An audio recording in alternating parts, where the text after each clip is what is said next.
बहुत जगह पे पकड़ के भी दिए हैं पैसे, वीडियो भी निकले हैं, लेकिन मुझे नहीं लगता कि कोई कार्रवाई होगी, क्योंकि पुलिस उनके हाथ में है, इलेक्शन कमीशन उनके हाथ में है, पूरी मशीनरी उनके हाथ में है।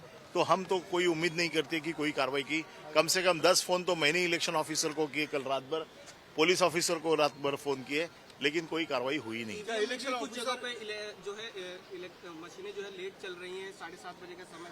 सब देखो, इसमें धांधली तो हो रही है। बाहर के जो बीएलओ जो है, बीएलओ के पास में जो नंबर लिख के लेते हैं वो अलग है, अंदर जाने पर अलग है, लोगों को फिर से बाहर भेजते हैं। तो इस तरह का खेल चल रहा है।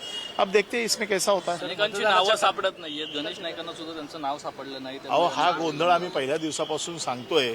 हाच तर गोंधळ आहे आणि हा कित्येक दिवस आम्ही ओरडतोय, याच्यासाठीच ओरडतोय. मला असं वाटतं की ठीक आहे, आता निवडणुका होऊ देत, नंतर बघू. थँक्यू.